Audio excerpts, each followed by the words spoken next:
আমাদের ধারাবাহিক আলোচনা নাজাত প্রাপ্ত দলের আকীদা পর্ব নম্বর ৬২।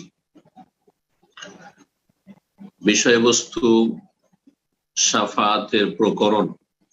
শাফাআত কত প্রকার ও কি কি? শাফাআত কত প্রকার ও কি কি? গত সপ্তাহে শাফাআত নিয়ে আলোচনা হয়েছে। শাফাআতের একটা দিক নিয়ে, শাফাআতের প্রতি ঈমান, পরকালের প্রতি ঈমানের অন্তর্ভুক্ত, তার দলিল কি, কার পক্ষ থেকে শাফাআত হবে, কার জন্য শাফাআত হবে, কখন শাফাআত সুপারিশ হবে এবং সুপারিশের সংজ্ঞা বলেছিলাম সংক্ষেপে। আবার বলছি, শাফাআত হচ্ছে আখিরাতে রব্বুল আলামিনের কাছে দোয়া করা কারো জন্য, কারো কল্যাণের জন্য, কারো মুক্তির জন্য, কারো মর্যাদা উঁচু করার জন্য। এ হচ্ছে শাফাআত। দুনিয়ার শাফাআত হয়ে থাকে, দুনিয়ার শাফাআত সুপারিশ করা, কারো কোনো কাজ করিয়ে দেওয়ার জন্য অথবা কারো কোনো বিপদ দূর করে দেওয়ার জন্য শাফাআত করা। দুনিয়ার ক্ষেত্রে একজন অপরজনের কাছে সুপারিশ করে থাকে, সেটা বৈধ পন্থায় যদি হয় আর বৈধ ক্ষেত্রে হয় তাহলে প্রশংসনীয়, মানুষের উপকার করলেন দুনিয়ার শাফাআতের ক্ষেত্রে, সুপারিশের ক্ষেত্রে। আর যদি অবৈধ পন্থায় হয় আর অসৎ উদ্দেশ্যে হয়, আর সেখানে যদি অপরাধীকে অপরাধ মুক্ত করার জন্য হয়, অপরাধের শাস্তি থেকে তাকে বাঁচাবার জন্য হয়, তাহলে হারাম। দুনিয়ার ক্ষেত্রে কারো উপকার করার উদ্দেশ্যে, বৈধ উপকার করার ক্ষেত্রে শাফাআতের ফজিলত রয়েছে। ইশফাউ তুজারু, রাসূলুল্লাহ বলেছেন তোমরা সুপারিশ করো, তোমাদেরকে পুরস্কার দেওয়া হবে, তার প্রতিদান দেওয়া হবে। তো আমাদের শাফাআত আখিরাতের শাফাআত বিষয়বস্তু। শাফাআত কত প্রকার ও কি কি? শাফাআত উলামায়ে কেরামগণ কেউ ৬ প্রকার উল্লেখ করেছেন, কেউ ৭ প্রকার উল্লেখ করেছেন। এখানে আমাদের সামনে যে লেখকের কিতাব আলামুস সুন্নাহ আল মানসুরা, ইমাম হাফেজ হাকামি রহমতুল্লাহ আলাইহ, তাতে ৬ প্রকার উল্লেখ করেছেন। এই ৬টি উল্লেখ করার সাথে সাথে সপ্তম কিসম বা সপ্তম প্রকারের যে শাফাআত রয়েছে সেটিও ইনশাআল্লাহ তাআলা বলে দেব। বলছেন লেখক, কাম আনওয়াউ শাফাআতি ওয়া মা আযামুহা। শাফাআত কত প্রকারের এবং সবচেয়ে বড় বৃহৎ শাফাআত, সবচেয়ে বড় শাফাআত কি? শাফাআতের মধ্যে যতগুলি প্রকরণ রয়েছে বা যতগুলি কিসম রয়েছে তার মধ্যে একটি শাফাআত হচ্ছে বৃহৎ শাফাআত, শাফাআতে উজমা। আর শাফাআতুল উজমা আজিম থেকে বা শাফাআতুল কুবরা কবির থেকে সবচেয়ে বড় শাফাআত, যেটি একমাত্র রাসূলুল্লাহ সাল্লাল্লাহু আলাইহি ওয়াসাল্লাম করবেন। কেউ সাহস করবে না, কেউ হিম্মত করবে না, কেউ এই কাজের জন্য প্রস্তুত হবেন না, কোন আম্বিয়া রাসূলগণ, এবং সেটি সমস্ত উম্মতের কল্যাণের জন্য হবে। এই জন্য এই শাফাআতের নাম হচ্ছে শাফাআতে উজমা, বৃহৎ শাফাআত, বিষয়বস্তুর দিক থেকে বড় এবং সমস্ত উম্মতের লোকদের জন্য হবে হাসরের মাঠে। সেজন্য সেই শাফাআতকে শাফাআতে কুবরা বা শাফাআতে উজমা বলা হয়েছে। বলছেন লেখক উত্তরে, আযামুহা, সবচেয়ে বড় শাফাআত, সবচেয়ে মহান বা বৃহৎ শাফাআত হচ্ছে আশ-শাফাআতুল উজমা, বৃহৎ শাফাআত ফি মাওকিফিল কিয়ামা, কিয়ামতের মাঠে, কিয়ামতের মাঠে, কিয়ামতের ময়দানে। বাংলায় ময়দান শব্দটি আমরা ব্যবহার করে থাকি, কিয়ামতের ময়দান, অথচ ময়দান শব্দটিও আরবি, কিন্তু ময়দান শব্দটিও আরবি শব্দ, কিন্তু বাংলায় চলে গিয়ে সেটা বাংলার মতো হয়ে গেছে, বাংলা করণ হয়ে গেছে। আর এখানে মওকিফ বলেছেন, মওয়াকিফ, হ্যাঁ, ময়দানের অর্থে। কিয়ামতের ময়দানে বৃহৎ যে শাফাআত হবে এটি সবচেয়ে বড় শাফাআত। সেটা কি? বলছেন ফি আইয়াতি আল্লাহ তাআলা লিফাসলিল কাযাই বাইনা ইবাদিহি, যে আল্লাহ রাব্বুল আলামিন তিনি তার বান্দাদের মাঝে চূড়ান্ত ফয়সালার জন্য, বিচারের জন্য আসবেন, আগমন করবেন। হাসরের ময়দানে আল্লাহর আগমন ঘটবে। ওয়াজা রাব্বুকাল মালায়েকাতু সাফফান সাফফা, আহলে সুন্নাত ওয়াল জামাত আল্লাহ রাব্বুল আলামিনের এই আগমনে বিশ্বাসী। আল্লাহ আসবেন হাসরের ময়দানে বিচার করার জন্য, হিসাব নেওয়ার জন্য। ওয়াহিয়া খাসাতুল লিনবিয়িনা মুহাম্মদ সাল্লাল্লাহু আলাইহি সাল্লাম। আর এই শাফাত, বৃহৎ শাফাত বা শাফাত উজমা নবী মুহাম্মদ সাল্লাল্লাহু আলাইহি ওয়াসাল্লামের জন্য খাস। এটি শুধুমাত্র আমাদের প্রিয় নবী মুহাম্মদ রাসূলুল্লাহ সাল্লাল্লাহু আলাইহি সাল্লাম করবেন। ওয়াহিয়াল মাকামুল মাহমুদ, আর সেটি হচ্ছে মাকামে মাহমুদ, প্রশংসিত স্থান। সেটি হচ্ছে প্রশংসিত স্থান। এমন স্থানে রাসূলুল্লাহ সাল্লাল্লাহু আলাইহি ওয়াসাল্লামকে আল্লাহ অধিষ্ঠিত করবেন, স্থান দেবেন, যে যেখানে গিয়ে আল্লাহর সামনে সিজদায় লুটিয়ে পড়বেন এবং আল্লাহর কাছে দোয়া করতে থাকবেন, যে দোয়াগুলি প্রশংসা গুণগান আল্লাহ শিখিয়ে দেবেন। হাদিস, ওই শাফাতের লম্বা হাদিস রয়েছে। সেখানে অন্য কোন নবী রসুল কেউ পৌঁছতে পারবে না। সেই স্থানটির নাম হচ্ছে মাকামে মাহমুদ। মাকাম মানে স্থান, আর মাহমুদ মানে প্রশংসিত। এমন স্থান যে স্থানের সবাই প্রশংসা করবে। এটি এমন একটি সুউচ্চ মর্যাদা, যে মর্যাদা একজন মানুষ শুধু হাসিল করবেন, আর তিনি হচ্ছেন সাইয়্যিদুনা নবিয়ুনা রাসূলুনা মুহাম্মদ সাল্লাল্লাহু আলাইহি ওয়াসাল্লাম। আল্লাযী ওয়াদাহু আল্লাহু আযza ওয়া জাল, যেই মাকামে মাহমুদে প্রশংসিত স্থানের আল্লাহ প্রতিশ্রুতি দিয়েছেন, ওয়াদা করেছেন প্রিয় রাসূল সাল্লাল্লাহু আলাইহি ওয়াসাল্লামের সাথে। সূরাতুল ইসরা, যার অপর নাম সূরা বনী ইসরাঈল, তার আয়াত নম্বর ৭৯ তে মহান আল্লাহ ইরশাদ করেছেন, ওয়ামিনাল লাইলি ফাতাহাজ্জাদ বিহি নাফিলাতাল লাক, রাতের কিছু অংশে হে নবী তুমি তাহাজ্জুদ পড়ো। আল্লাহ তাহাজ্জুদ পড়তে বলেছেন। তাহলে উঁচা স্থানে পৌঁছার জন্য নিজেরও কিছু করণীয় রয়েছে। এই আয়াত আল্লাহ শিখিয়েছেন যে আপনি যদি অপর ক্লাসে যেতে চান, তাহলে আপনার কিছু করণীয় আছে, দায়িত্ব আছে।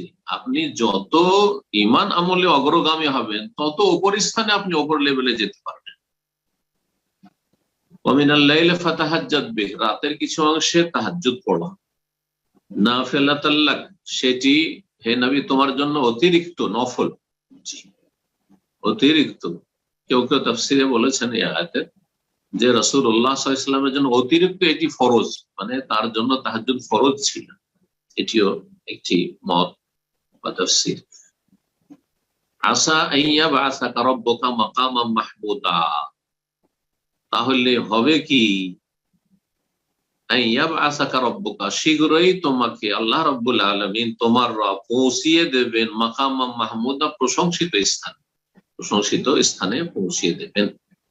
এই হচ্ছে মাকামে মাহমুদের তাফসীর রাসূলুল্লাহ সাল্লাল্লাহু আলাইহি সাল্লাম করেছেন, যে শাফাতের জন্য আল্লাহর সামনে গিয়ে সেখানে তিনি পৌঁছিবেন এমন স্থানে যেখানে কেউ যেতে পারবে না। আর রাসূলুল্লাহ সাল্লাল্লাহু আলাইহি ওয়াসাল্লাম হাদিসে রয়েছে এমন একটি মর্যাদা, এমন একটি স্থান, যে লা ইয়ামবাগি ইল্লা লিআবদিন মিন ইবাদিল্লাহ, একমাত্র আল্লাহর এক বান্দা সেই স্থান, সে মর্যাদা হাসিল করে। ওয়া আরজু আন আকুনা আনা হুয়া, আর সেটি আমি আশা করি যে সেটা আমি। এই মাকামে মাহমুদের তাফসীরে সুফিদের এমন এমন তাফসীর রয়েছে, যে তাফসীরগুলি আল্লাহর সাথে বড় বেয়াদবি এবং সেগুলি শিরকের শামিল। যেমন একটি তাফসীর তারা করেছে যে মাকামে মাহমুদ মানে আল্লাহ রাব্বুল আলামিন নবী মুহাম্মদ সাল্লাল্লাহু আলাইহি সাল্লামকে তার আরশে কুরসিতে বসিয়ে দেবেন। আল্লাহর সাথে নাউজুবিল্লাহ, নবী সাল্লাল্লাহু আলাইহি সাল্লামকে তার আরশে কুরসিতে বসিয়ে দেবেন। এ কথা কোন সাধারণ লোকের লেখা কিতাবে নেই, বরং দেওবন্দি হালাকার, তবলিগি হালাকার সবচেয়ে বড় কয়েকজন আলেমের শীর্ষস্থানীয় ভারতীয় আলেম মাওলানা জাকারিয়া সাহেবের তবলিগি নিসাব, ফাজাইলে আমল, ফাজাইলে দুরুদে তিনি এই কথা লিখেছেন যে আল্লাহ রাব্বুল আলামিন রাসূলুল্লাহ সাল্লাল্লাহু আলাইহি ওয়াসাল্লামকে আরশ কুরসিতে বসিয়ে দেবেন। তো এই যে অতিরঞ্জন, বাড়াবাড়ি, যেগুলি মানে এমন জায়গায় যে গিয়ে পৌঁছে যায়, যে সেটা শুধু বেদাত থাকে না, সেটা মন গড়া কথায় থাকে না, বরং শিরকের পর্যায়ে চলে যায়, শিরকের পর্যায়ে চলে যায়। যখন মানুষের তৌহিদের জ্ঞান থাকে না, যখন সুন্নাহর জ্ঞান থাকে না, অথবা তৌহিদ সুন্নতের জ্ঞানের সুযোগ আছে কিন্তু গুরুত্ব দেয় না, পরোয়া করেন না। এসব আলেমগুলো বড় বড় আলেম ছিলেন, কিন্তু তারা তৌহিদের আলেম ছিলেন, তারা সুন্নতের আলেম ছিলেন না, তারা সুফি বাদে বিশ্বাসী সুফি আলেম ছিলেন, তারা হাদিসের পণ্ডিত ছিলেন, কিন্তু হাদিসের কেমন করে তাওয়িল করতে হবে আর কেমন করে জবাব দিতে হবে, হাদিস থেকে নিজের মজহাবের পক্ষে কোথা কোথা কোন কোন হাদিস থেকে দলিল নেওয়া যেতে পারে, এই পাণ্ডিত্যগুলি তাদের ছিল। হানাফি মজহাবকে শক্তিশালী করার জন্য কোথা কোথা থেকে কোন কিতাবে সে হাদিসগুলো আছে যথেষ্ট তাদের জ্ঞান ছিল। নিজের মজহাবের ডিফেন্স করতে হবে কেমন করে, এই সবগুলি যথেষ্ট জ্ঞান ছিল তাদের। কিন্তু তাদের তৌহিদ সুন্নতের জ্ঞানের ক্ষেত্রে বড়ই শোচনীয়তা ছিল, যার ফলে এইরকম বিভ্রান্তির শিকার হয়েছে বড় বড় তাদের আকাবের বুজরুগরা।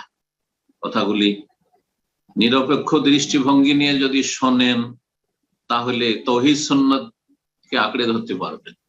আর যদি একটা পক্ষ নিয়ে যে এত বড় বড় আলেম, এত বড় শাইখুল হাদিস, তাদের ভুল এটা হইতে পারে, তাহলে কখন হেদায়েত নসিব হবে না, তাহলে গুমরাহি থেকে যাবে। আল্লাহ যেন আমাদেরকে গুমরাহি থেকে বেঁচে থাকার তৌফিক দান। তো মাকামে মাহমুদ এই স্থান যেখানে রাসূলুল্লাহ সাল্লাল্লাহু আলাইহি ওয়াসাল্লাম শাফাত উজমা, বড় শাফাত করবেন। সংক্ষেপে সে সম্পর্কে ওই লম্বা হাদিসের একটা অংশ এখানে বর্ণনা করেছে। ওয়াযালিকার এটা ওই সময় আন্নান নাস যাকা বিহিমুল মাওকিফ, মানুষরা যখন হাসরের ময়দানে বিচার দিবসে বড়ই পেরেশানিতে থাকবে, বড়ই অশান্তিতে থাকবে, হিসাব শুরু হচ্ছে না এবং মানুষের অবস্থা খুব খারাপ অবস্থা, ঘামে হাবুডুবু করছে, পেরেশানির শেষ নেই। ওয়াতালাল মাকাম, দীর্ঘ সময় হয়ে যাচ্ছে, দাঁড়িয়ে আছে মানুষ। ওয়াস্তাদাল কালাক, এবং উদ্বেগ, সীমাহীন উদ্বেগ হচ্ছে যে কি হবে, হাই হাই কি হবে, সবাই নাফসি নাফসি। ওয়াল জামাহুল আরাফ, এবং ঘামে তারা হাবুডুবু করবে, নাক মুখ পর্যন্ত ঘাম পৌঁছে যাবে যারা গুনাহগার তাদের। আর এই মর্মে যে হাদিস রয়েছে, কিছু মানুষ এমনও হবে যাদের ঘাম তাদের টাকনা পর্যন্ত পৌঁছবে না। আলহামদুলিল্লাহ, তাদের কোনো চিন্তা থাকবে না, আল্লাহর নেক বান্দা তারা, সালেহীন মুসলিহীন, যত উপরে যাবে তত সম্মানিত আল্লাহর কাছে দুনিয়া আখিরাতে। আর কিছু আছে যাদের হাঁটু পর্যন্ত পৌঁছিবে, কারো কোমর পর্যন্ত পৌঁছিবে, কারো বুক পর্যন্ত পৌঁছিবে, কারো গলা পর্যন্ত, এইভাবে যে হাদিস রয়েছে।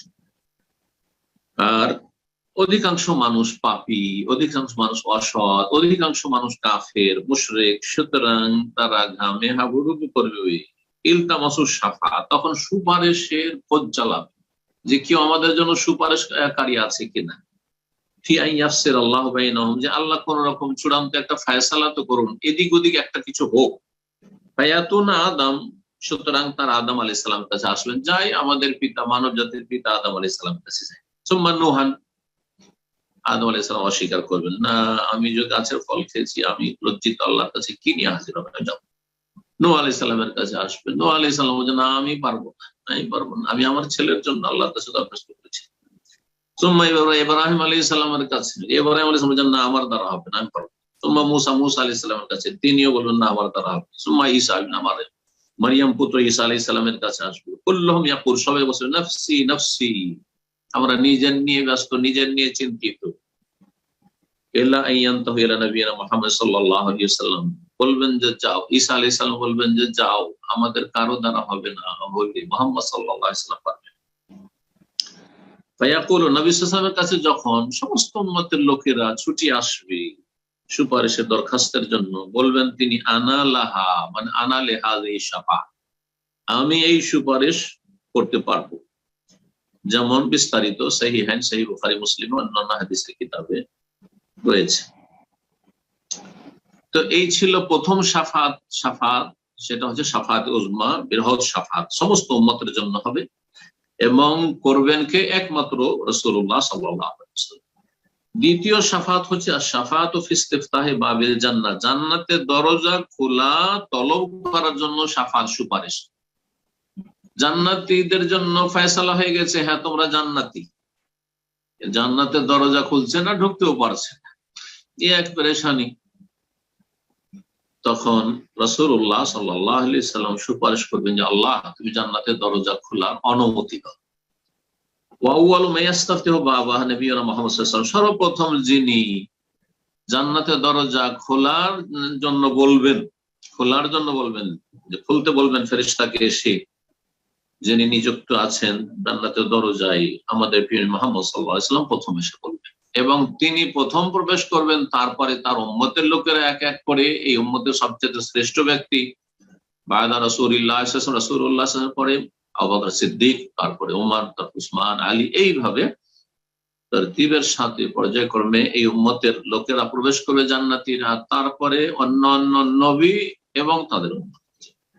ওয়াউয়ালু মান ইয়াদখুলুহা মিনাল উমামি উম্মাতুহু, এবং সর্বপ্রথম যিনি প্রবেশ করবেন সমস্ত উম্মতের মধ্যে, যারা প্রবেশ করবেন সমস্ত উম্মতের মধ্যে, উম্মত মানে নবী সাল্লাল্লাহু আলাইহি ওয়াসাল্লামের উম্মত, অর্থাৎ নবী সাল্লাল্লাহু আলাইহি ওয়াসাল্লাম প্রথম প্রবেশ করবেন আর তারপর নবী সাল্লাল্লাহু আলাইহি ওয়াসাল্লামের উম্মত প্রবেশ করবেন।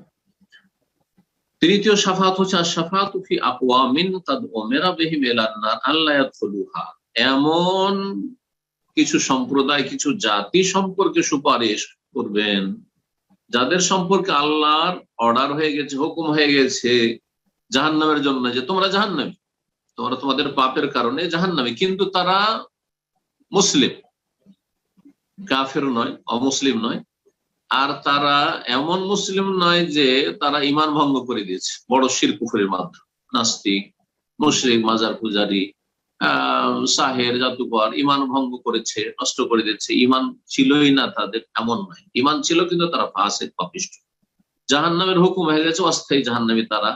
তাদের জন্য সুপারিশ করবেন আল্লাহ ইয়াদখুলুহা, যাতে করে জাহান্নামে তারা প্রবেশ না করে। চতুর্থ রকমের শাফাআত হচ্ছে ফি মান দাখালাহা মিন আহলি তাওহীদ, ফি মান দাখালাহা মিন আহলি তাওহীদ আন ইয়াখরুজু মিনহা, যারা তৌহিদবাদী মুসলিম কিন্তু তাদের পাপের কারণে জাহান্নামে চলে গেছে।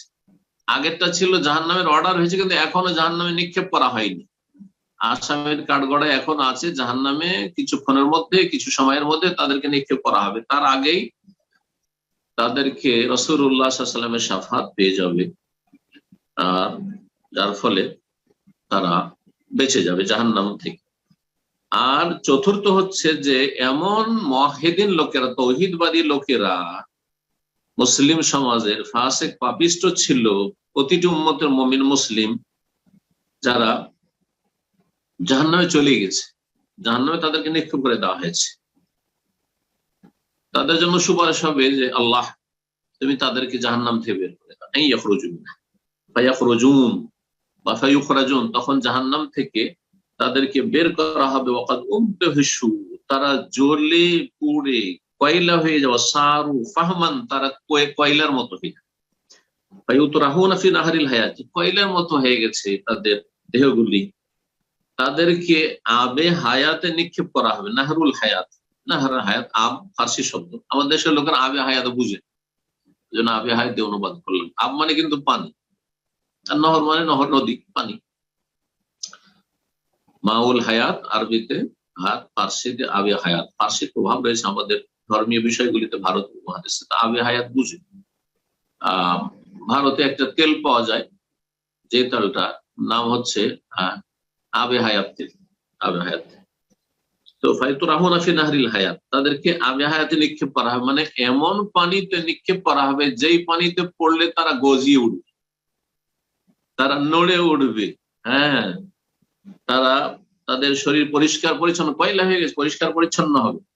ফায়াম্বতুন, তারা উদ্গত হবে, যেন উদ্গত হচ্ছে, কামা ইয়াতাম্বাতুল হিব্বাতু ফি হামিলিস সাইল, যেমন পড়ে থাকা বীজ, পড়ে থাকা বীজকে হিব্বা বলা, হাব্বাতুন মানে শস্য বীজ, আর হিব্বাতুন বীজ, পড়ে, যেটা পড়ে গেছে, বীজ বপন করেনি, পড়ে গেছে কোথাও, ফি হামিলিস সাইলে, বন্যার পানি যে প্রবাহিত হয়েছে, প্রবাহিত হওয়ার ধারায়, যে বন্যার পানির যে ধারা, সেখানে সে বীজগুলো কোথাও পড়ে থেকে গেছে, আর যখন বন্যার পানি শুকিয়ে গেছে তখন অঙ্কুর গজিয়ে উঠছে। দেখেছেন যারা আমরা বন্যার দেশের মানুষ, যখন বন্যার পানি শুকায় অথবা যে কোনো জায়গায় পানি রয়েছে, নিচু জায়গায় পানিগুলো যখন শুকায়, তখন যেসব বীজগুলি পড়ে আছে, পাখি হয়তো খেয়েছে, তারপরে পাখির পায়খানা থেকে অথবা যে কোনো ভাবে পড়েছে, সেগুলি কিন্তু গজিয়ে উঠে, গজিয়ে উঠে।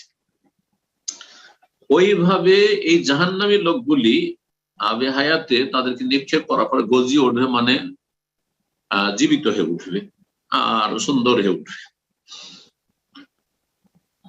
আল খামেসা, তো 5 নম্বর শাফাত হচ্ছে আশ-শাফাত ফি রাফি দারাজাত আকওয়ামিন মিন আহলিল জান্নাহ। জান্নাতীদের এক দল সম্পর্কে শাফাত হবে যে তাদের মর্যাদা উঁচা করা হয়। তারা জান্নাতে গেছে কিন্তু নিম্ন শ্রেণীর জান্নাতি, নিচু শ্রেণীর জান্নাতি, তাদের জন্য সুপারিশ হবে যে আল্লাহ এদের মর্যাদাগুলি আরো উঁচা করে দাও, উঁচা করে দাও।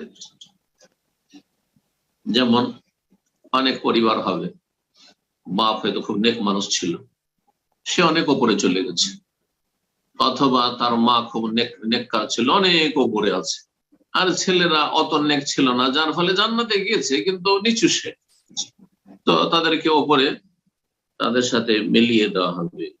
অথবা একজন আর একজনকে ভালোবাসতো দিনের খাতিরে, দুনিয়ার স্বার্থে নয়। আজকালকার ভালোবাসা তো দুনিয়ার স্বার্থে ভালোবাসা, আত্মীয়তা সম্পর্ক সবকিছু দুনিয়ার জন্য হয়ে গেছে। দিনের জন্য ভালোবাসতো কিন্তু দিনের ওই রকমের আমল ছিল না। আর একজন আমল ছিল, মহব্বত করতো তার সাথে, কিন্তু তত আমল ইমানে পৌঁছিতে পারেনি, কিন্তু ছিল, জান্নাতি হয়েছে। জান্নাতি হয়েছে নিম্ন শ্রেণী জান্নাতি, ওপরে পৌঁছে দেওয়া হবে যাতে করে তার যারা আপনজন রয়েছে, প্রিয়জন রয়েছে, বন্ধু বান্ধব রয়েছে, তাদের পর্যন্ত পৌঁছিতে পারে ইত্যাদি। এই 5 রকমের শাফাত এখানে বর্ণনা করার পর বলছেন যে এই 5 রকমের মধ্যে যে এই শেষ 3 রকম, হাযিহিস সালাস, এই 3 রকম যে উল্লেখ করলাম, লাইসা খাসাতান বিনবিয়িনা সাল্লাল্লাহু আলাইহি সাল্লাম, এগুলি আমাদের নবী সাল্লাল্লাহু আলাইহি সাল্লামের সাথে খাস নয়, বরং অন্য অন্যরাও সুপারিশ করবে এই সুপারিশগুলি। তবে ওয়ালাকিন্নাহু আল মুকাদ্দামু ফিহা, তবে নবী সাল্লাল্লাহু আলাইহি সাল্লামের এই ক্ষেত্রে অগ্রণী ভূমিকা থাকে, মানে সবচেয়ে বেশি এবং সবার আগে তিনি শাফাত করবেন এই ক্ষেত্রেও। তবে অন্যরাও এই শাফাতে, এই সুপারিশের শরীক থাকবেন। তাহলে এই 3টি কি? একটি হচ্ছে এখন যেটা 5 নম্বরে বললাম, জান্নাতি কিন্তু নিম্ন সেই জান্নাতি, ওদের মর্যাদা উঁচা করার জন্য। আর আরেক দল হচ্ছে যারা তৌহিদবাদী কিন্তু জাহান্নামে অলরেডি চলে গেছে, জাহান্নামে জ্বলছে, তাদেরকে যাতে করে জাহান্নাম থেকে বের করা হয়, এই শাফাত। আর আরেক দল হচ্ছে জাহান্নামের অর্ডার হয়ে গেছে কিন্তু এখনো জাহান্নামে ফেলা হয়নি, আল্লাহ যাতে করে এরা জাহান্নামে না যায়, জাহান্নামে যাওয়ার আগে তুমি এদেরকে মাফ করে দাও আর এদেরকে আমাদের সুপারিশ কবুল করো আর এদেরকে জান্নাতে নিয়ে যাবো বা জান্নাত দাও। এই 3 রকমের শাফাত নবী সাল্লাল্লাহু আলাইহি ওয়াসাল্লামের সাথে খাস নয়, এবং নবী সাল্লাল্লাহু আলাইহি ওয়াসাল্লাম করবেন, আর অন্য আম্বিয়া রাসূলগণও করবেন, মালায়েক ফেরেশতারা করবেন, আল্লাহ নেক বান্দা সিদ্দিকিন শুহাদা সালেহিনরাও করবেন। আর এমনকি নাবালক শিশু, নাবালক ছেলে মেয়ে যাদের মারা গেছে তারাও বাপ মায়ের জন্য এই সুপারিশ করবে। বলছেন লেখক, নবী সাল্লাল্লাহু আলাইহি ওয়াসাল্লামের সাথে এই 3 রকমের শাফাত খাস নয়, তবে নবী সাল্লাল্লাহু আলাইহি ওয়াসাল্লাম এই ক্ষেত্রে অগ্রণী ভূমিকা থাকবে। সুম্মা বাদাহুল আম্বিয়া, তারপরে আম্বিয়া রাসূলগণ সুপারিশ করবেন, ওয়াল মালায়েকা ফেরেশতারাও সুপারিশ করবেন, ওয়াল আউলিয়া আল্লাহর নেক বান্দা। আর আউলিয়া মানে আবার ওইসব লোকেরা নয় যাদের কবরগুলির পূজা হচ্ছে, কারণ আমাদের ভারত উপমহাদেশে ওলিয়া আউলিয়া বললেই ওইসব মাজারওয়ালারা, যেসব মাজারের পূজা হচ্ছে, ওই ব্যক্তি, যেসব ব্যক্তির মাজার করা আছে তারা ওলিয়া আউলিয়া না। এরা যারা দিন বুঝে না, তাওহীদ সুন্নাত বুঝে না, তাদের কাছে তাদের পরিভাষায় এরা আউলিয়া। আসলে কি আউলিয়া আউলিয়া আল্লাহ ভালো জানে। এরা যে আউলিয়া নয় এ কথাও বলবো না, তবে তারা যদি শিরক বিদআত মুক্ত না থেকে থাকেন তাহলে তারা আল্লাহর ওলি না। শর্ত হচ্ছে শিরক বিদআত মুক্ত যদি মুমিন মুসলিম হয়, তাহলে যে কোনো ব্যক্তি আল্লাহর ওলি হইতে পারে, যে কোনো ব্যক্তি আল্লাহর ওলি হইতে পারে। আল্লাহর ওলি হওয়ার জন্য কবর পাকা করা লাগে না, কবর পাকা করা হারাম। আল্লাহর ওলির জন্য কেরামতির কিসসা কাহিনী লাগে না, জি, এসব শর্ত নেই। আল্লাহর ওলির জন্য মানুষ সার্টিফিকেট দেবে যে অমুক আল্লাহর ওলি, খাজা মঈনুদ্দিন চিশতি আল্লাহর ওলি, তাহলে আল্লাহর ওলি হবেন, শাহজালাল আল্লাহর ওলি, তাহলে আল্লাহ কোন সার্টিফিকেট করে যান, আল্লাহর সার্টিফিকেট। আল্লাহ যদি বলেন যে আমার বন্ধু আমার ওলি, এটাই হচ্ছে সবচেয়ে বড় সার্টিফিকেট। মানুষের সার্টিফিকেট কিছুই হবে।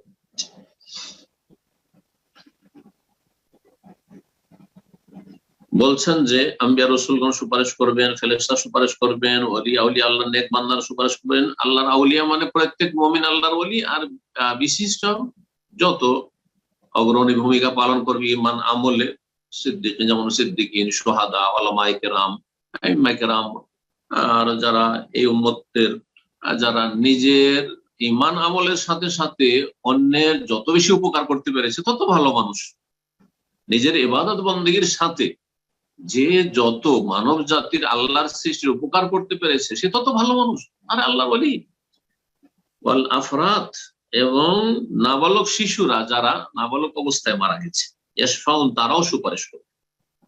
সুম্মা ইউখরিজুল্লাহু তাআলা বিরহমাতিহি মিনান নার, সুপারিশ সব হয়ে গেল, সুপারিশ হওয়ার পরেও অনেকে জাহান্নামী থেকে যাবে, অনেকে জাহান্নামে থেকে যাবে। কাফের তো স্থায়ী জাহান্নামী, ওদের জন্য ফামা তানফাউ শাফাআতু শাফিঈন, সূরাতুল মুদাসসির আল্লাহ বলেছেন যে কোন সুপারিশকারী সুপারিশ কাজে আসবে না যারা ঈমান ভঙ্গ করে মারা গেছে অথবা কুফরের অবস্থায় মারা গেছে, যে কোনো ভাবে, অমুসলিম কুফরের অবস্থায় হোক অথবা মুসলিম সমাজে যারা ঈমান ভঙ্গকারী লোক হোক। কিন্তু মুসলিম সমাজে যারা ফাসিক, অনেক পাপ করেছে, অনেক বড় বড় কাবিরা গুনাহ করেছে, সুপারিশও কাজ হয়নি, ওদের জন্য সুপারিশ করার লোকই হয়নি, সুপারিশ হয়নি, ওদের জাহান্নামে জ্বলতে আছে। তখন একটি হাদিস রয়েছে, আল্লাহ রাব্বুল আলামিন ঘোষণা করবেন যে শাফাআতুল মালায়েকা, ফেরেশতারা সুপারিশ করে ফেলেছে, শাফাআন নবীউন, নবীগণ সুপারিশ করেছে, আর তারপরে সবাই সুপারিশ করেছে, যার যার সুপারিশ করেছে। বাকিয়া রব্বুল আলামিন, এখন আল্লাহ রব্বুল আলামিন নিজে বাকি আছে, তিনি কিছু করবেন। তিনি কি করবেন? তার রহমতে এই পাপিষ্ঠ গুলিকে, যাদের সাজা শাস্তি এখনো দীর্ঘদিন বা কিছুদিন বাকি আছে জাহান্নামে, তাদেরকে তার রহমতে জাহান্নাম থেকে বের করবেন। তাই লেখক ওই হাদিসটার আলোকে বলছে সুম্মা ইউখরিজুল্লাহু তাআলা, অতঃপর মহান আল্লাহ বের করবেন বিরহমাতি, তার রহমতে, মিনান নারে, জাহান্নাম থেকে, আকওয়ান, এমন এমন মানুষকে, এমন এমন সম্প্রদায়কে, বেদুনে শাফা, যাদের জন্য কোনো শাফাত হবে, শাফাত নয়, কিন্তু আল্লাহ তার রহমতে বের করবেন। লা ইউহসিহিম ইল্লাল্লাহ, তাদের সংখ্যা যে কত হবে আল্লাহ ছাড়া কেউ জানে না। অসংখ্য মানুষকে আল্লাহ রাব্বুল তার রহমতে জাহান্নাম থেকে মুক্তি দেবেন বা বের করবেন। ফায়ুদখিলুহুমুল জান্নাহ, অথবা তাদেরকে জান্নাতে আল্লাহ দাখিল করবেন। 6 নম্বর শাফাত, 6 নম্বর শাফাত হচ্ছে আশ-শাফাআতু ফি তাখফিফি আযাবি বাযিল কুফফার, কিছু কাফেরদের আযাব শাস্তি হালকা করার জন্য সুপারিশ। কাফের ও চিরকাল জাহান্নামে থাকবে, কোনোদিন জান্নাতে আসবে না, কিন্তু তাদের আযাব যেন কঠিন থেকে কঠিনতর না হয়, হালকা যেন হয়। এই সুপারিশ নবী সাল্লাল্লাহু আলাইহি ওয়াসাল্লামের সাথে খাস, এবং এই সুপারিশ করবেন হাদিস দ্বারা প্রমাণিত একজন কাফের সম্পর্কে, তিনি হচ্ছেন রাসূলুল্লাহ সাল্লাল্লাহু আলাইহি ওয়াসাল্লামের প্রিয় চাচা আবু তালেব। এই সুপারিশে সবচেয়ে হালকা আযাব রাসূলুল্লাহ সাল্লাল্লাহু আলাইহি ওয়াসাল্লামের এই চাচা আবু তালেব। আর রাসূলুল্লাহ সাল্লাল্লাহু আলাইহি ওয়াসাল্লাম চাচা আরেক চাচা হচ্ছে আবু লাহাব, কিন্তু আবু লাহাবকে কঠিন শাস্তি হবে জাহান্নামে। আবু লাহাব সম্পর্কে, আবু লাহাবের শাস্তি সম্পর্কে, তার পরিবারের শাস্তি সম্পর্কে আল্লাহ একটি সূরা নাযিল করেছেন, সূরা লাহাব, তাব্বাত ইয়াদা আবি লাহাব ওয়া তাব। সেও চাচা রাসূলুল্লাহ সাল্লাল্লাহু আলাইহি ওয়াসাল্লাম, আর আবু তালেবও চাচা। আবু তালেব সুপারিশ পাবে, আর সবচেয়ে হালকা আযাব হবে জাহান্নামীদের ভিতরে, আর কঠিন আযাব হবে আবু লাহাব চাচাকে। কেন? জি, দুইজনে আসমান জমিন পার্থক্য করেছে। আবু লাহাব কট্টর শত্রু, দুশমন ছিল রাসূলুল্লাহ সাল্লাল্লাহু আলাইহি ওয়াসাল্লামের আর ইসলামের। আবু লাহাব নিকট আত্মীয়, চাপন চাচা হয়ে যত কষ্ট দিয়েছে, এত কষ্ট কারো পক্ষ থেকে পাননি রাসূলুল্লাহ সাল্লাল্লাহু আলাইহি ওয়াসাল্লাম, কোনো কাফের পক্ষ থেকে পাননি, কোনো মুনাফিকের পক্ষ থেকে পাননি। কারণ নিকট আত্মীয় কষ্ট দিলে আরো বেশি কষ্ট লাগে, আর এর কষ্ট সীমা, এই যে জুলম অত্যাচার করতো, মানসিক শারীরিক কষ্ট দিত এ আর এর স্ত্রী, এটা সীমা ছাড়িয়ে গেছিল, যার ফলে কঠিন শাস্তিতে আবু লাহাব থাকে। অথচ আবু লাহাব দেখতে অত্যন্ত সুন্দর ছিল, তাহলে বোঝা গেল যে মানুষের শারীরিক গঠন আর সৌন্দর্য, সুঠাম হওয়া, এসব কোনো কাজে আসবে না, এসব আল্লাহ দেখেন। আল্লাহ দেখেন অন্ধ, অন্ধ। আবু তালেব কাফের হয়ে মারা গেছে গোড়ামির কারণে, অন্ধত্বের কারণে, অন্ধ তকলিদ অনুসরণ কারণে, বাপদাদার দোহাই দেওয়ার কারণে সে চিরকাল জাহান্নামে থাকবে। কিন্তু তার অন্তরটা ভালো ছিল, যে আমার ভাতিজাকে একা ছেড়ে দেবো, অসহায় ছেড়ে, আমি আজীবন আমার ভাতিজার সাথে থাকবো, আমার ভাতিজার গায়ে কাউকে হাত দিতে দেবো না। এই যে অন্তরে সততা ছিল, অন্তরে নবীর ভালোবাসা ছিল। এই জন্য তার সবচেয়ে হালকা আযাব হবে এবং তার জন্য সুপারিশ করবেন রাসূলুল্লাহ সাল্লাল্লাহু আলাইহি ওয়াসাল্লাম। তার সুপারিশে এই আযাব হালকা হবে। এই মর্মে সহিহ মুসলিমে হাদিস রয়েছে, একাধিক হাদিস রয়েছে এই আবু তালেবের হালকা আযাব সম্পর্কে। একদিন আব্বাস, রাসূলুল্লাহ চাচা যে ঈমান নিয়ে এসেছিলেন, দুই চাচা, হামজা সাইয়্যিদুশ শুহাদা আর আব্বাস রাদিয়াল্লাহু তাআলা আনহু। তো আব্বাস বললেন যে, ভাতিজা, ইয়া রাসূলুল্লাহ, তুই আমার ভাতিজা, আর তোমার চাচা, আমি এক চাচা, আর এক চাচা আবু তালেব, সে জাহান্নামে যাবে। তুমি তো চাচার কোনো উপকার করতে পারলে না বাবা। তুমি তোমার চাচা আবু তালেব এত হিতাকাঙ্ক্ষী, এত দরদি তোমার ছিল, তুমি তো কোনো উপকার করতে পারলে না হয়তো। তখন রাসূলুল্লাহ সাল্লাল্লাহু আলাইহি ওয়াসাল্লাম এই আব্বাস চাচার উত্তরে বলেছিলেন যে, লাউলা আনা, আমি যদি না হইতাম, তাহলে লাকানা ফি আসফালিন নার, জাহান্নামের নিম্ন স্থানে তার জায়গা হতো, জাহান্নামের সবচেয়ে নিচে তার স্থান হইত। কিন্তু আমার সুপারিশের কারণে সে থাকবে ফি দাহদাহি মিনান নার, জাহান্নামের প্রথমখানে, জাহান্নামের কিনারায় থাকবে। যেমন নদীর কিনারায় বা সাগরের কিনারায় অল্প পানি থাকে, পায়ের তলাতে অল্প পানি থাকে, ওই রকম জায়গা জাহান্নামের একেবারে কিনারায় থাকবে। সবচেয়ে হালকা আযাব। অন্য হাদিসে এভাবে রয়েছে যে তাকে দুটো জাহান্নামের আগুনের স্যান্ডেল দেওয়া হবে, নালান, দুটো স্যান্ডেল দেওয়া হবে জাহান্নামের আগুনের, শুধু ব্যাস, গোটা শরীরে কোথাও আগুন জ্বলবে। কিন্তু ওই দুটো জাহান্নামের স্যান্ডেল যে পায়ের তলায় থাকবে, তাতে ইয়াগলি মিনহু দিমাগুহু, তার মাথার যে মগজ আছে, খুলি, সেটা টকবক টকবক করে ফুটতে থাকে। আল্লাহু আকবার। জাহান্নামের আযাব কঠিন। আল্লাহুম্মা আজিরনা মিনান নার, আল্লাহুম্মা আজিরনা মিনান নার, আল্লাহুম্মা আজিরনা। তো সহিহ মুসলিমে রয়েছে এই আবু তালেব সম্পর্কে, আবু তালেব সম্পর্কে রাসূলুল্লাহ সাল্লাল্লাহু আলাইহি ওয়াসাল্লামের সুপারিশ। ওয়ালা তাযালু জাহান্নাম ইউলকা ফিহা, আর জাহান্নামে এক এক দল করে জাহান্নামীদেরকে নিক্ষেপ করা হবে। আর জাহান্নামকে আল্লাহ জিজ্ঞেস করবেন যে, হ্যাঁ, হালিম তালাতে, সূরা কাফেও এই কথাটি রয়েছে, আর হাদিসে বিস্তারিত রয়েছে। প্রতিবার আল্লাহর পক্ষ থেকে জিজ্ঞাসা করা হবে, জিজ্ঞেস করবেন যে হালিম তালাতে ইয়াওমান নাকুলু লিজাহান্নাম হালিম তালাত। আল্লাহ বলছেন, স্মরণ করো সেই দিনকে, যেই দিবসে আমি জাহান্নামকে জিজ্ঞেস করব, হালিম তালাতে, কি তুমি ভর্তি হয়েছো, তোমার মন ভরেছে? জাহান্নাম তাকুলু, বলবে হাল মিন মাজিদ, আরো আছে, আর কিছু আছে, আর অতিরিক্ত আছে। জাহান্নামের পেট ভরবে না। এরকম বেদিনদের পেট দুনিয়াতে, সারা দুনিয়ার যদি পেয়ে যায় তো বলবে যে আরেক দুনিয়া চাই। ধন দৌলত এত পেয়েও তাদের মন ভরছে না।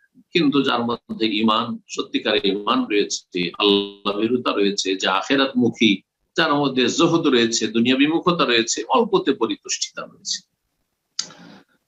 হাত্তা ইয়াদা রাব্বুল ইজ্জাত ফিহা কাদাম, এমন এক সময় হবে যে আল্লাহ রাব্বুল ইজ্জাত তিনি তার পা জাহান্নামে রেখে দেবেন। যখন জাহান্নামের মন ভরছে না, পেট ভরছে না, হালমিম মাজিদ, হালমিম মাজিদ, আরো আছে কিনা, আরো আছে কিনা বলতেই আছে, আল্লাহ তখন তার পা রেখে, আল্লাহর পা আল্লাহর মতো, এর কোনো তাবিল চলবে না।